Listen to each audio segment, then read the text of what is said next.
Hey everyone. Today I'm here with Jason. Let's just kick it off. I don't know, Jason, is this like the third or the fourth? I believe this is our Um, fourth session. So uh, I think last session was our first one where we kind of introduced highlighted topics. First two got us introduced into systems, Scott's data, etc. For anyone that's interested, go check those out on our YouTube channel. It's a great place. We've got both just kind of a podcast version, audio only, and we've got a recorded version with the video screens as well. yeah, awesome. I don't know if everyone's met us. Jason, give a short intro. You are My name is Jason. I'm the director of client success. Been a part of the AROYA project for a little over 4 years now. So it's been an awesome journey, and we're really happy with kind of impact that we make for our clients. awesome. Awesome. Yeah, we love having Jason on board. For you guys who haven't met me, my name is Philip, and I've been with AROYA for, I don't know, 2.5 years, something like that. And I'm the managing director of AROYA. And I don't typically get to be on screen, so I'm super stoked to be here and learn from Jason. So hopefully this goes all right.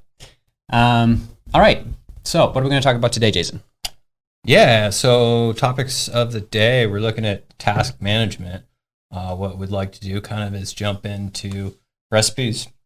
As we said in previous sessions, recipes are your template. It's your statement of intent on how you plan to operate a grow cycle. There are quite a few components of recipes, but today we're going to focus a little bit on task management.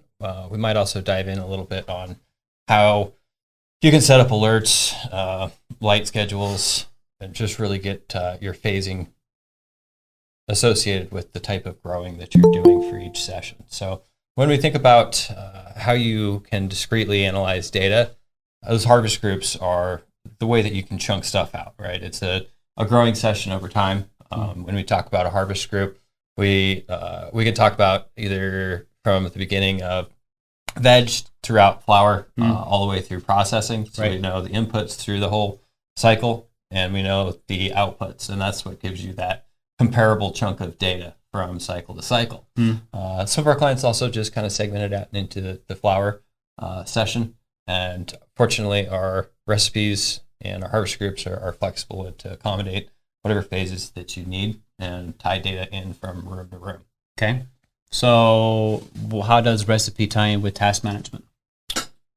So what we're doing in recipes is kind of outlining where your tasks are happening throughout that cycle. So when we think about the labor that's going in over the course of an 8-week flower cycle, there's lots of different stuff going on. We've got IPM, we've got trellising, maybe some de-leafing, room cleaning. All those types of actions are being involved. And if we can record out in that template and say, this is the type of action that's happening at this expected day, then we know what the map looks like for the upcoming days ahead. And we've got nice features in the system, things like reminders, things like text notifications. So you can get a push notification or a text notification based on the tasks that you need to be doing. So you get a text when those are assigned. You can get a text based on a reminder alert. So if you need to be doing some IPM sprays at 8 a.m., you can throw in a reminder 30 minutes before that. And then you can also send out text notifications of completion. So if you're a site manager, someone that's kind of in charge of making sure the right tasks, the right labor work gets done, you can receive messages that are saying that that task was completed. Gotcha. Awesome. That's kind of what I do, setting reminders on my phone. I have to pick up the dog from the dog place. What's it called? Daycare. I 30 minutes before, pick up the dog. That actually doesn't happen. But if I would, that's what I would use. Okay. One of the nice things, having kind of a consolidated system like this is when we're attributing, it's what I like to call metadata on top of a grow cycle. We get a look at if there was any changes in the room that happened because of that task, maybe changes that didn't happen in the room that were supposed to happen. I think one of the examples I used was an irrigation change task or a climate change task.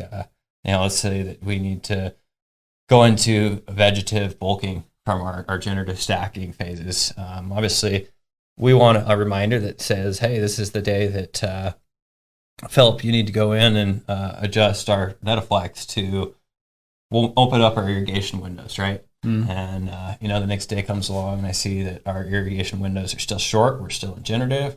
And they say, hey, Phil, were you able to get to that task? We see that it's not completed. Let's make sure we get right on that. Oh yeah. Okay. So it's not, okay, that's awesome, because it's not only then a way to assign tasks and, notify me that I have a task to do, but it becomes a way for a manager or for anyone to go in and see, was it actually done if the data suggests otherwise?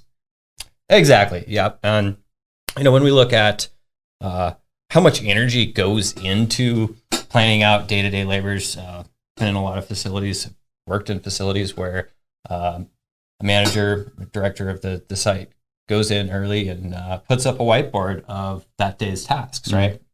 That's something that you have to modify every single day. Obviously, it's handwritten, so there's no copy-paste features, no recurring type events.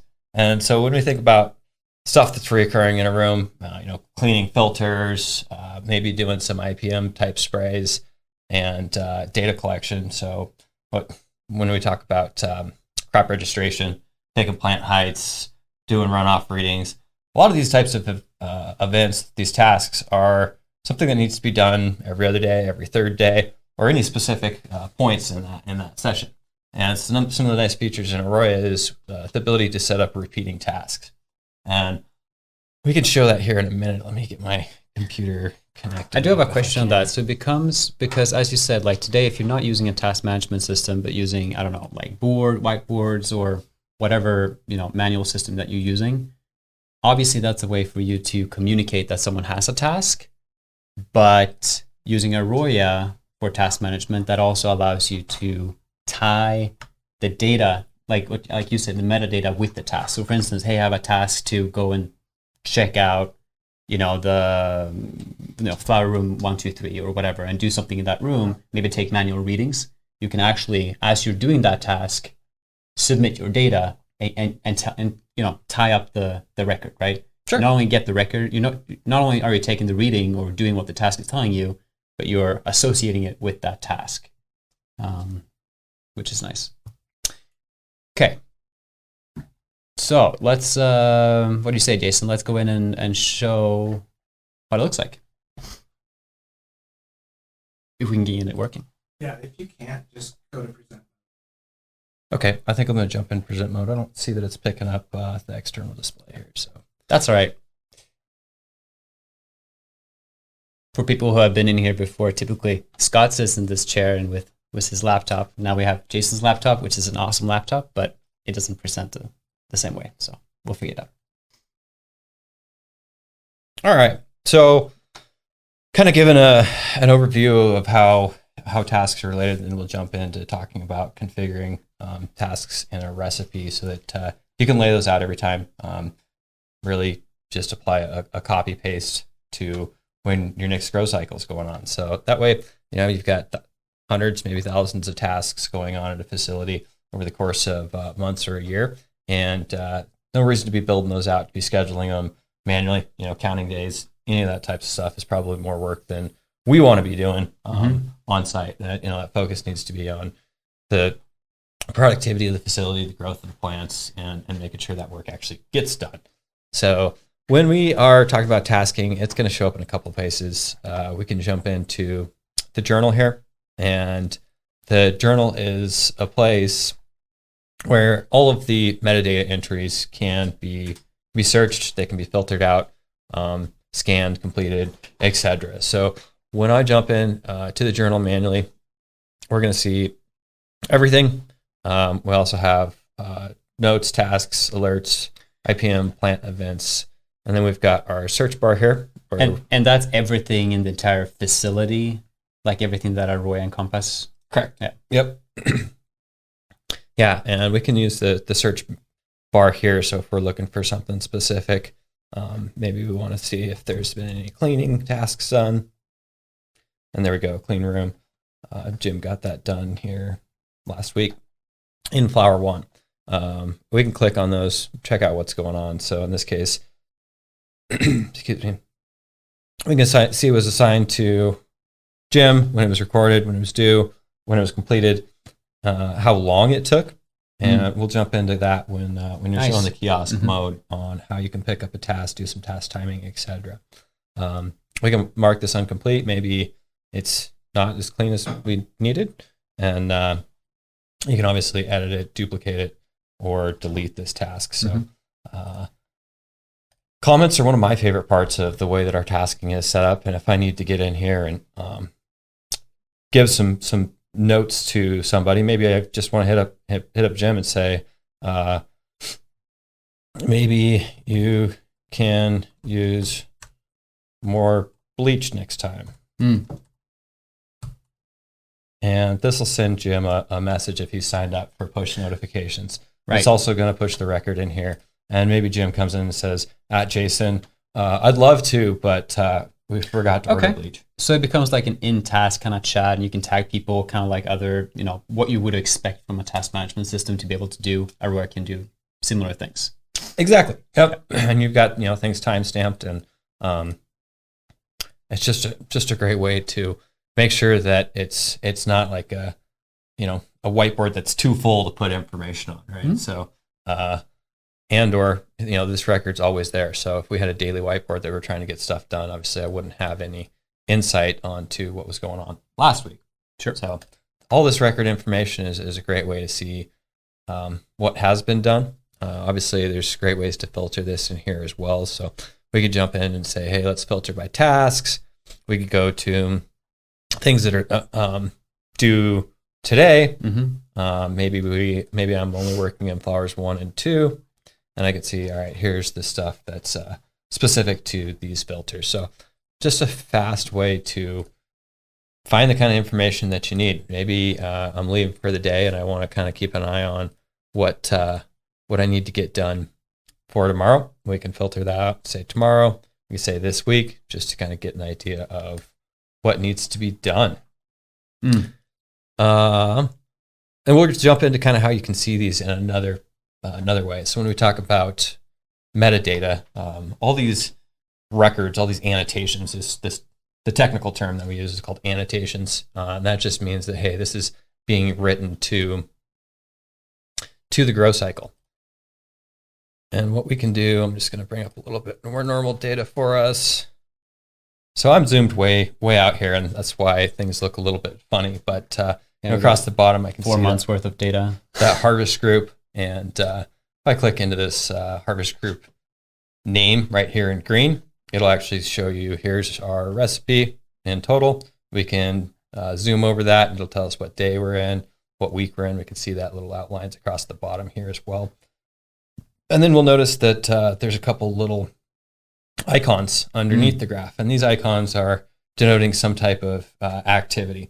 And if we click on them, it'll give us kind of some information about what's going on. So these annotations right here were drybacks. Those were manual readings recorded to the system. We could obviously plot those as well if we wanted. And it's a great way to keep eyes on the changes in water content and transpiration just by looking at those drybacks. So we can see all those little dots there.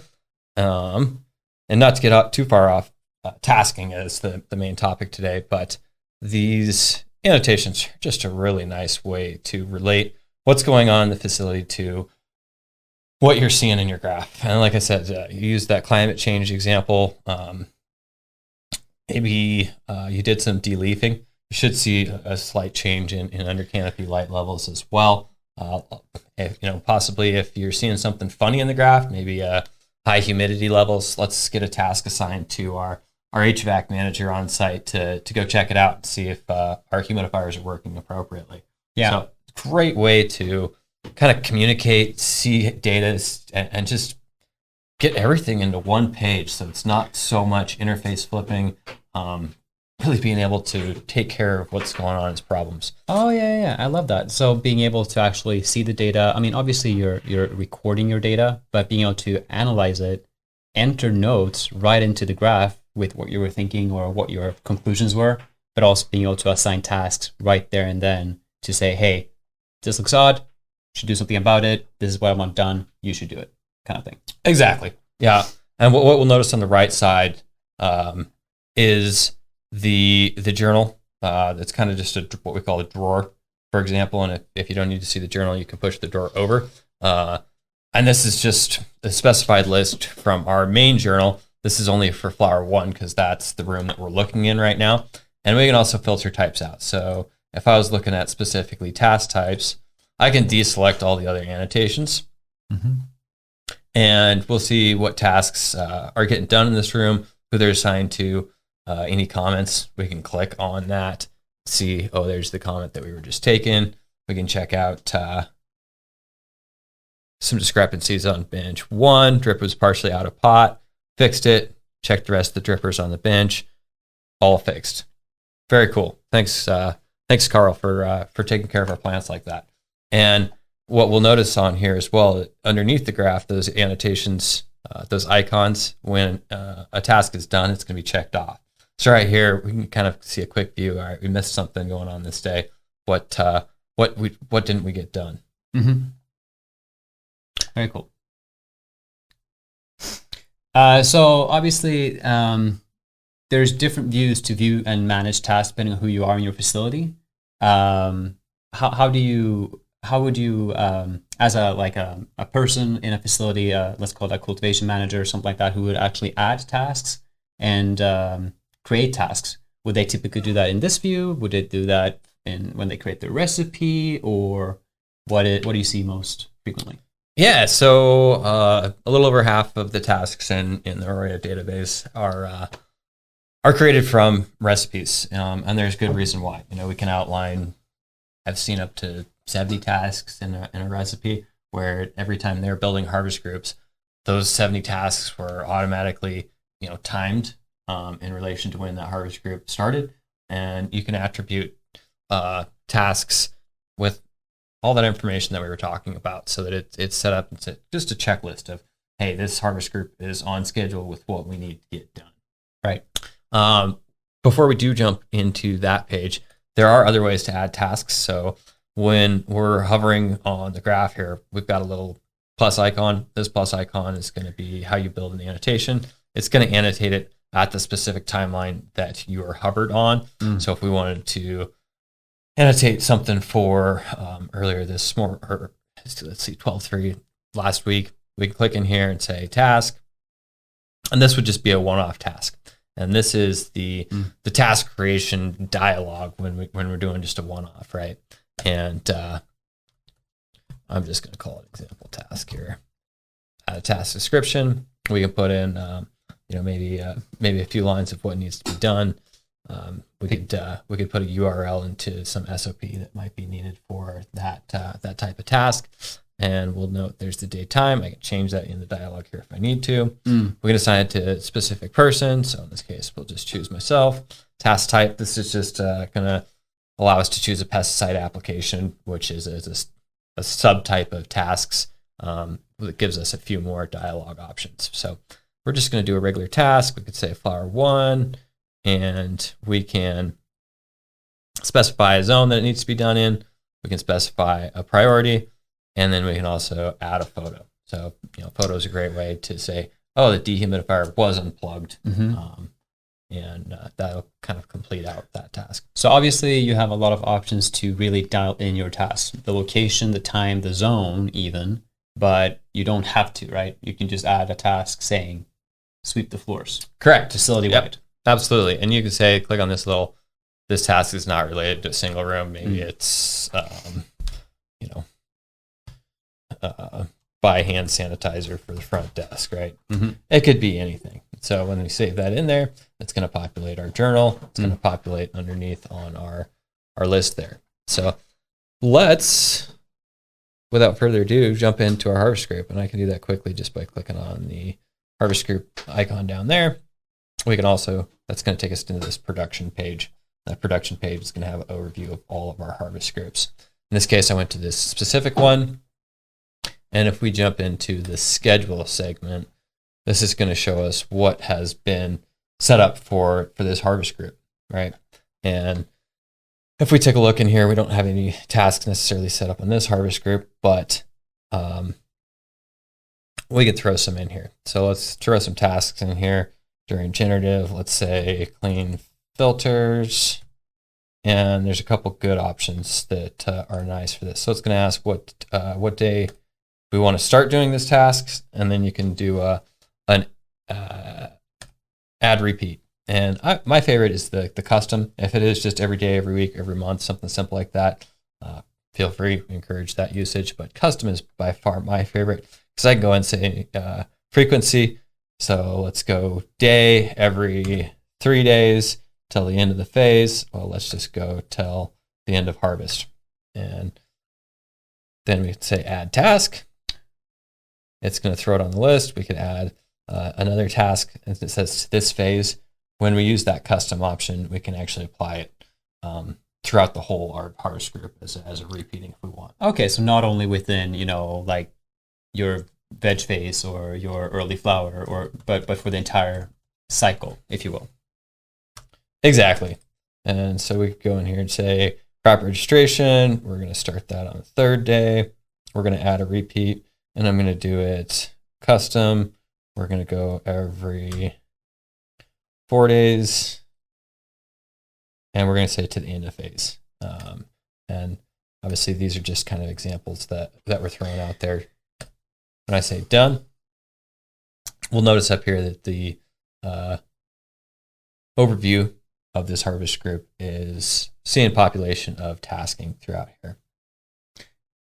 Gotcha. And what this does is that it saves it to the recipe, so that this is saving to a harvest group. Right okay, now. to a harvest group. So okay, I'm in the harvest group, and what we can do is always make sure that we do save schedule. This screen itself isn't live modifying things. So you need to make sure that you say save schedule to write this to that harvest group. And we'll show you how you can build out a recipe as well. So the relationship of a recipe to a harvest group is going to contain things like plants. It contains a time frame. It is where all of those data records are living, so that we can go back and compare. Maybe in a year we had an awesome run of a strain, and that strain is coming back into popularity. We want to run it again, but we can't remember what specifics we did. Okay, let's go back a year ago and check out that. If we want to see how maybe our climate conditions are improving over the course of a few harvest groups, let's bring those up and see that, hey, we made some adjustments that are positively improving the consistency in our rooms. Okay, let's see if I got this right. So the recipe, when you create your recipe, you can add tasks, and we can show that. And then you apply that recipe to the harvest group. The tasks get appointed to that harvest group. But then once the harvest group is up and running, you can go in and edit and add tasks as you will, but it doesn't change the recipe necessarily. It Correct. Just adds it. Okay. Okay. Yeah. If you had something like extra for that specific harvest group or whatever. And ironically, that's a great analogy. When we say the term recipe, we could be cooking something, right? And let's say I want my bread to be a little bit saltier. Then what we could do is Then what the recipe would suggest. Yeah. Let's throw a little bit more salt in there, or maybe I want chocolate chip bread or raisin bread. Well, maybe the recipe doesn't include something like that, but we can toss that in. It's going to change the course of that on a one-off. It's not going to change the recipe, right? We could go back later and apply that same recipe, and it wouldn't be raisin bread. I think we lost your share there. Yeah. Sorry, I thought we had the cue to turn that off for a minute. So let's get it back up and running here, and we'll show you guys how you can build recipes from scratch and how you can use an existing harvest group. So let's jump in, and I'm going to say we got these groups in here, right? I just modified one that we're working on there, and then we've got recipes. In this case, we could create a new recipe from scratch. Since I've already put the work into creating one of these harvest groups, let's actually just build it from the harvest group. Make sure I select the one where our tasks are at, 10 tasks, cool. So when we jump into the harvest group, we can hit the schedule page. This schedule obviously says when we're starting, how many days that we're going for each of these different phases, what rooms that the plants are being in, so we can tie that data together from the veg and the cure timeframes. If I go up in the top right, we've got a little hamburger menu is what's being called, and it's the ... You'll see it in something like Google Chrome. It means more options. And one of our more options here is to save as a recipe. So if I save this as a recipe, it's going to bring all this information out of this harvest group. Well, it's going to copy it from this harvest group, and it'll build a template based on how we ran that. And that's really nice, because if you do end up modifying a harvest group through your cycle and you want to save some of those differences that you did while you were operating, maybe you wanted to do your generative steering for a few extra days, then we could save that as a recipe, and it's going to include those modifications that we did to the harvest group. Gotcha. Yep. So if take it back to our bread example, if we made raisin bread one time, then it would be like writing a raisin bread recipe. So I'm going to jump in here. I'm just thinking about myself when I cook. Like I never follow the recipe. I read the title of the recipe, and it always turns to shit because it never turns out the same. Like the bread is like good one time and horrible another time. And if I were to sell that bread, it wouldn't be a good bread. So I appreciate you can do better with AROYA. Maybe I should bake bread with AROYA. We'll just get into the recipes here. So when we see this recipe, we can click into it and make those modifications as well. I always encourage people to rename it. So by default, since I created it from a harvest group, it contains the name of the harvest group. So that's where it came from. I'm going to call this, let's call it 14 weeks. This is going to be like, 9 week. And I like to include probably, how long it is and maybe the size of the substrate. So I'm going to say slabs. And so this might be just like a more sativa type strain that we're running for a while. Identifiable name so that it's easy to apply that recipe for your current situation. Exactly. And then, one of the things in this recipe is our light cycle. So a ton of our clients, are running flipped light cycles where they've got half their rooms operating at night, half their rooms operating in the day. This one, it says it's starting at 6 a.m. So I'm going to say we're 9 week slabs a.m., right? And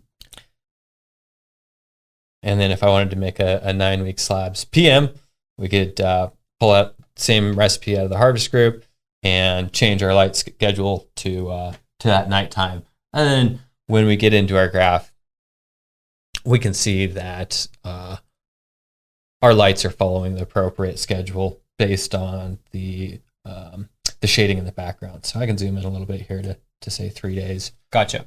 And we can see there's the background. And if we put our light indicator on, we'll notice that, hey, we're starting our lights a little bit later than we want to be. Than what the recipe would suggest we should be doing. Exactly. And so that also jumps into something I talked about earlier as far as making sure changes do happen in a room, for example. And what we can do is we can enable things like target parameters and alert parameters, right? And so these are available throughout the recipe, throughout the harvest group that it gets applied to, and they can be different for each phase. So, what we'll notice here is that we've kind of defined where we want to be with our EC throughout this cycle. And if we had done alerts in here as well, there'll be a little red section. Possibly, I didn't make any irrigation changes like I was supposed to. It could set off one of those alerts that would also indicate that maybe the task didn't get done. Right, exactly. So tie it back to tasks. Someone had a task, they didn't do it. The data would suggest that it wasn't done, or that something went wrong, and you can get an alert. Exactly. Yeah. So we've talked a lot about how to create tasks. You do that through your recipes. You don't have to do it through the recipe. You can do it in your harvest group or just through your graph, through your room dashboard. How would a person interact with the tasks once it's assigned? Yeah, so there's a few good options. One is obviously the web interface that we're showing here. They can just simply click on that task like we did earlier, talk about completing it, maybe put a comment, explaining that they need some help with it, mention any struggles that occurred during the task. But doing it right, like on a laptop or a computer. Yep. Yeah, exactly. The other option is obviously doing it through our mobile application. Yep. So that's available in the Google Play Store and the Apple App Store.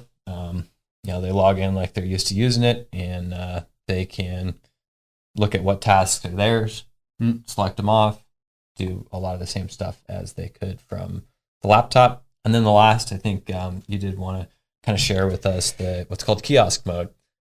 Yes. We launched this, I believe, about 3 or 4 months ago, and we've gotten a lot of great feedback. We've seen some pretty cool pictures of people using these as a dashboard outside of the room. I like to call it basically a heads-up display. So here in just a minute, we're going to see kind of the overview of that. Great. Okay, so I got the iPad app now. So let's take a look at that then, how a user would use the mobile app on a tablet, basically the kiosk, to interact with their tasks. So I'm going to navigate to the hamburger menu. And Jason, if I mess this up, you just have to correct me. But I'm going to click on my kiosk. And this is obviously only available on a tablet if the screen is a tablet size. It doesn't have to be a 10-inch tablet. It could be like a 7-inch as well, but it doesn't work on a on a cell phone. And actually, since you do have this up, let's just show them what the task menu actually looks like in the mobile app itself. So that second one that I talked about was just using the mobile app. You can jump into tasks here. So obviously, I don't have any tasks assigned to me. So if I click on all tasks, okay, so here I get all tasks for the entire facility in the normal mobile app, if you will. Yep. Yeah, and you can see that we built up quite a few tasks that cleaning the filters every 3 days, etc. It's really up to the facilities on how much they want to populate this out, and make sure that if they do want these details in their system, which we always encourage, that they make it as complete as possible for what you want your eyes on in the system. Right, and if you click in on a task here, you can delete the task, you can edit the task if you have the permission, I assume here. You can complete the task and start working, and also though when you do that, take the time. Exactly. Yep. And the comments are available in that mobile as well. So very similar to the web app. And then let's talk about the kiosk mode. So yeah, we launched this a few months ago. It is available to all customers. You'll just need to be using a modern tablet and have the most updated version of the OS on that tablet and the most updated version of the AROYA mobile application. So if you click into the kiosk mode, and really our desired intent for this is to be a display that's available outside of a room, or possibly a display that a manager is using from a facility if they've got a personal tablet or a work tablet they're using. So one of the interesting things would we jump into the kiosk mode, it's technically logged out of any user, right? So this is safe for open display in your hallways, outside of a room. It's a great way to keep an eye on what's going on, because you can't make really modifications in any of the system. There's a limited amount of interaction that you can do unless you pin in with your key, which we'll show in here in just a minute. But what we want to kind of notice from this is we've got gauges on the right side that are indicating the data parameters in the room at that time. There's a few things going on. So there's if we'll notice, let's look at water content real quick there. We see that there's a dot, and then there is a white range around just before that dot. That dot is kind of indicating, hey, this is where it's at in respect to that range. So in this case, water content right now is a little bit higher than it's supposed to be for this parameter, and that's why it's filled in red. So that red is giving you just a quick heads up that says, hey, we are not meeting the described parameters by the recipe targets. Gotcha. So here I have a range, if you will, entered. Exactly. Yep. And what we'll notice is these are going to be averages across the room. So if you have more than one climate station, pretty much everyone's going to have more than one substrate sensor. These are averaged across the selections on the left side. So the left side is showing us the harvest group, how many days into that harvest group we are, what week, when it should be harvested, and then also obviously the cultivars and the zones that are being populated from that group. So if we click on let's say ice cream sherbet, we can see it's selected right now in green. But if we unclick it, we're going to notice that the pertaining zone of ice cream sherbet down in zone 1 is also unselected. So if we need to just check out on specific zones or cultivars, that's a great way to do that. You'll also notice that the substrate information, so temperature, substrate, EC, water content, did slightly change when we select that and unselect that, because it's excluding your ice cream sherbet from the average that's being displayed on that gauge. Since we're on the topic, let's just click into one of these, which would take us from the averages to the single or all the sensor readings for the entire room. Exactly. Yep. And in this case, we can see that that target line as well. So, being a little bit higher, I believe, than we're interested in. It's showing our min and our max. Oh yeah, here at the bottom here, yeah, that was being described. So we're way above our target limit here. Correct. And that's why it was that was in red. This screen is very similar to your mobile app screen for the data charting. So your options up top are time, sensor type, zone. To kind of tie up the task management conversation, let's jump into how you would use this for tasks. So I'm going to click the login button here, which would allow you as a user to log in. This would show only me as a user because I'm the only one who's logged in on this iPad. And I'm going to click in my code if I can remember it.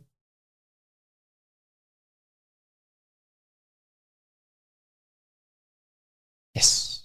So kind of just to think about the physical world, let's say that this iPad is up there in Flower 1 sitting outside of the room. Phil walks by and notices that our EC is a little bit high. He logs in and maybe he starts working on a task or building a task that could be related to that. Maybe it's not related to that. Maybe he's just going into the room anyways. He wants to see what needs to be done in Flower 1 or remind himself what has been completed in that room for the day. So now that he's logged in, he'll have access to the tasking options, which is a little checkboard or right here to the right. Yep. So I'm going to click that check mark and then I can see my tasks. Obviously, I don't have any assigned. And then I have all my tasks here. No, this is all the tasks for the entire. No, this is all the tasks for Flower 1, right? Correct. Yep. Okay, yeah. Gotcha. And I'm just going to click into one. Okay, awesome. So obviously this task doesn't have any description, but here I can add a link to an SOP. I can add description of how to do this task. If there was a in-depth detailed instruction of how to clean the room, it would show right here, correct? Exactly. Yeah. And you can see those comments. You can reopen it and start timing it. So let's say that you do go in to check this zone 1 sensor for abnormalities. It's going to say, all right, Phil's doing this. It's in progress. Here's the time being spent on that. When you leave that room for lunch, you could say pause. Maybe you're done with it and you're leaving that room for the day. You can say finish, and it's going to record this with the total time that it took you. Oh yeah. So paused. I spent 16 seconds. I'm going to continue. I'm going to click finished. Okay. So now it says that I completed the task. It took me 18 seconds, and this is a demo site, so I'm not messing with anyone's tasks, just so everyone know. But it took me 18 seconds if I would have done this task. And then I get that in my record. Exactly. Awesome. And then we got the comments down here. So just a simple, easy way for you as an employee just to see your tasks on the floor. This is I great, do think if I Jason. log out, so now I'm logged out, if I click this checkbox just as the last thing, I can actually see all the tasks, but I won't see my tasks. And I don't think I can, no, I can't actually go in and start a task. You would have to log in to do that, so that there's no way for someone who isn't authorized to go in and actually complete a task. That makes sense. Exactly. Hey, Jason and Cool. Philip, Keisha chiming in here really quick. Just want to let everybody know who's Stop on something. office hours today to please submit your questions on the chat. Jason and Philip, we actually have quite a We few can't questions actually from our. hear Keisha. Oh, Using the call. I can hear. Oh, it's just me who can't hear Keisha. Sorry, Keisha. Go ahead, Keisha.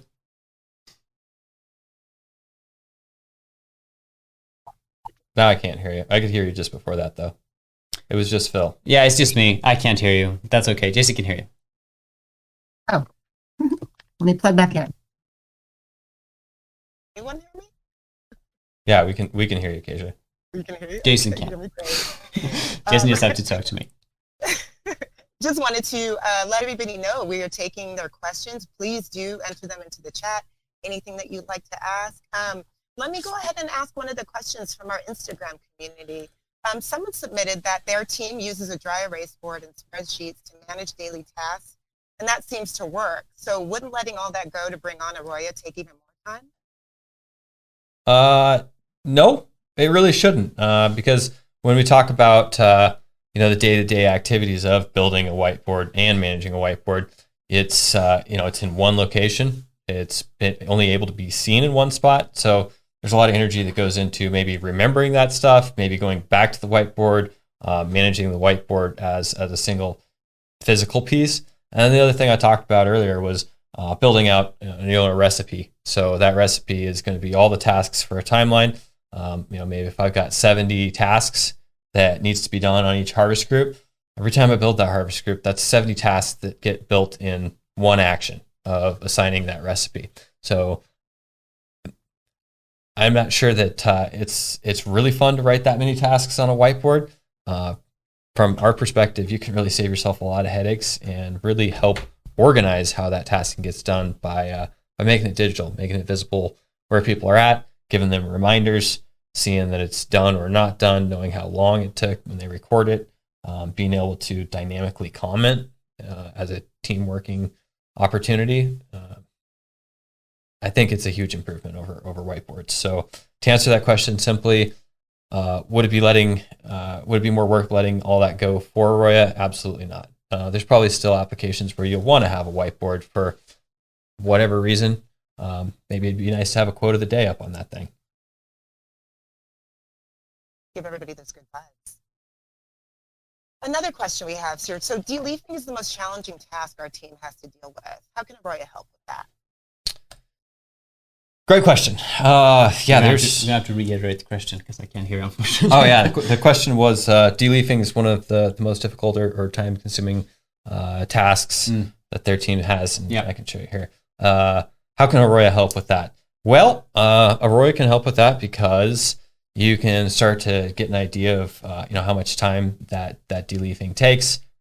Make sure that you know from historic harvest groups what time in the what phase or what day of the harvest group that the deleafing was most important to be done.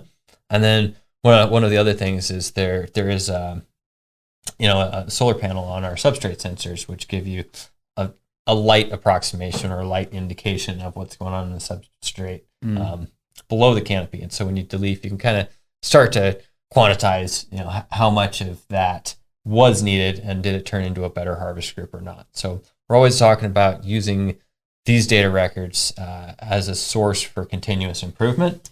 And sometimes, maybe reducing the amount of deleafing energy that you put in could be more profitable if it doesn't have any negative side effects on the outcome of that cycle. Gotcha. So you can actually use the task management to record how many labor hours were actually put and when it was done. So you can go back and look at that and see kind of like, was it worthwhile or wasn't it? And really tying everything together. Yep. So talk about inputs compared to outputs. Right. Tracking it all in a discrete segment of time. We know here's everything that's gone into this cycle when it happened, and then make sure that you're recording your yield weight or using our metric integration workflow to kind of speed up that harvest process and tie all the data into one. I saw one customer, because deleafing is kind of like a technique. I tried it once and I was horrible. I did I don't know how many plants. It's just like my baking. I did how many plants in an hour. But I had to try it. But just that fact, when you have, for instance, the kiosk outside of a room and you have deleafing as a task, just being able to actually include instructions and maybe a video URL or something like that, just to actually teach if you have a new deleafing team, have the task management system help your team to do their tasks effectively as well. Exactly. Awesome. We got a similar question from someone for whom irrigation is a major task. So how can AROYA help with that? How can AROYA help with irrigation? That should be a really easy one. So, one of the biggest advantages of our system and kind of why it has been a nice wave in the industry is the accuracy and the deployability of our substrate sensors. So at this cost level, we can really get an idea of the uniformity across the room for the types of irrigations that are going on. Since we're logging data 24 hours a day, every 3 minutes, you get really good visibility into whether your irrigations are performing as intended, and you can really help your team make the right irrigation decisions by monitoring and logging drybacks, looking at your EC, how much your EC is stacking compared to your feed nutrition levels. It gives a ton of visibility onto how your irrigation system is performing and helps you really dial in how you want to be irrigating.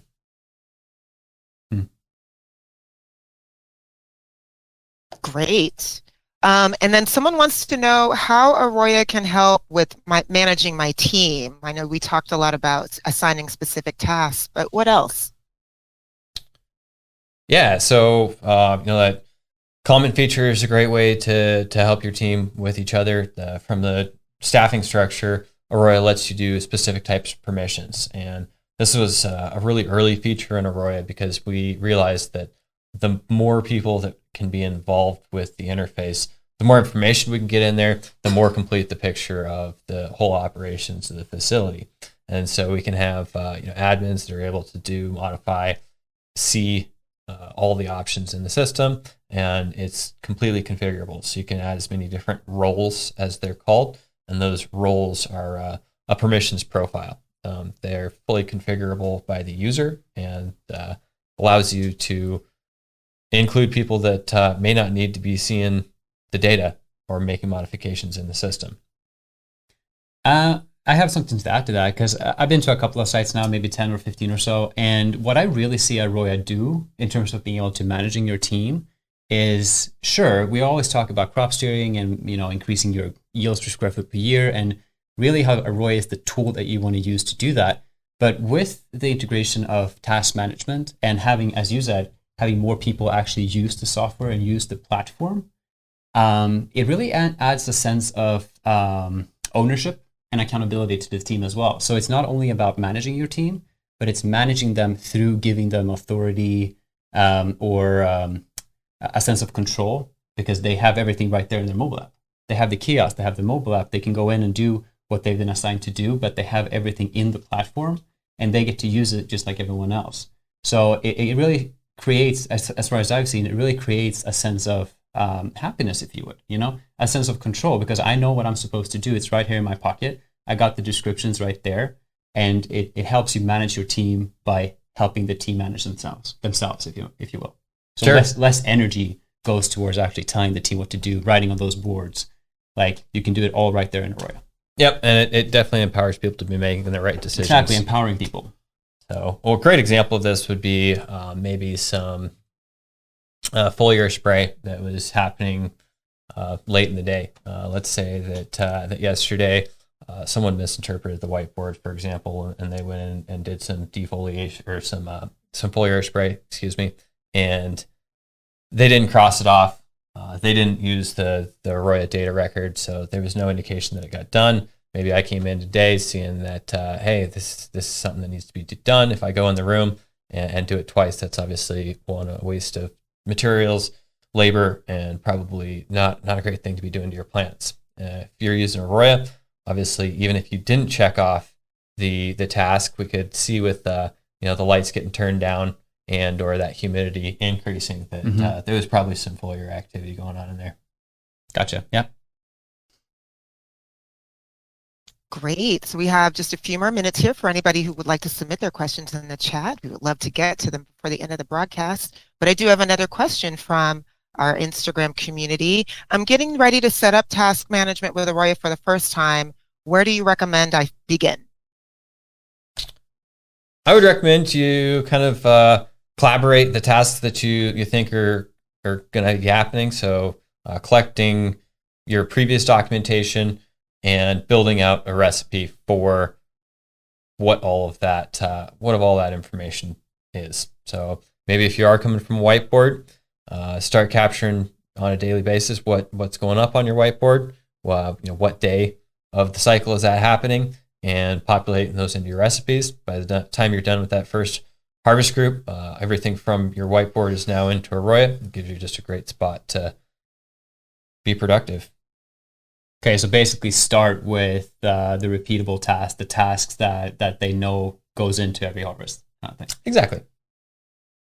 And if one-off tasks are very helpful as well, so if you kind of want to start playing with those, it's an easy way to begin experiencing the tasking feature, but in the long run, being able to become more scheduled, more repeatable, having those in recipes is a really nice feature. Yeah, no, I love that. I mean, actually starting with the harvest group and the recipe, because everything else comes naturally after that. Because once that's in, you're kind of you've gotten a momentum of using AROYA and getting access to the kiosk and the mobile app, and actually starting using it and fiddle with it and playing with it comes naturally after that, if you have that base. Exactly. Why we call it a template or a recipe. Right. Jacob Painter, thank you for your question. Jacob wants to know, when you assign a task, just lost it. When you assign a task, does AROYA tell you that it wasn't complete, or do you have to look? So the indicator of whether it's complete or not is that check mark, and then you can sign up for a completion receipt. That being said, we do have a feature request in that is talking about a missed task alert. So I think specifically what you're talking about is if something didn't get done when it was due, getting a message out to say, hey, let's get some energy behind that and make sure that the person that's supposed to do it knows they're supposed to do it, and this gets taken care of. Jacob, thank you for your question. If anyone else has questions, please do put them in the chat. I have one more here from our Instagram community. How would you recommend measuring metrics without data logging? With a lot of work, a lot of energy. We were talking about G Sheets earlier as maybe a framework to get this information. If you're not using data logging, that means that most of that information is coming in with manual energy from your employees. Yeah, I mean, ultimately, if you want to measure your metrics, you can always take spot measurements, but that's not going to give you a metric. If you want to measure metric without data logging, you're going to have to data log, but manually. Like, go in every so often, take readings, write it down, and try to keep track of it. I mean, that's what a lot of customers do when they're starting out because they're small, but once you become big, once you grow and expand your business, the labor that goes into it becomes significant. But sure, you can do it. Good question. Yes, thank you all so much, and to our community. Jacob, another question here. Is the A sensor for CO2? The A sensor, the Atmos sensor? No. So the Atmos sensor is the Atmos 14 that we use for climate, measures humidity, temperature, and VPD. Scott mentioned this last time. We do have a climate station in the works that will measure CO2 as well. The world is in a difficult place with part shortages, so unfortunately we haven't been able to launch that as planned, but it will come where we're going to be able to measure CO2 as well. But today, the Atmos 14 that we do use does not measure CO2 as of yet.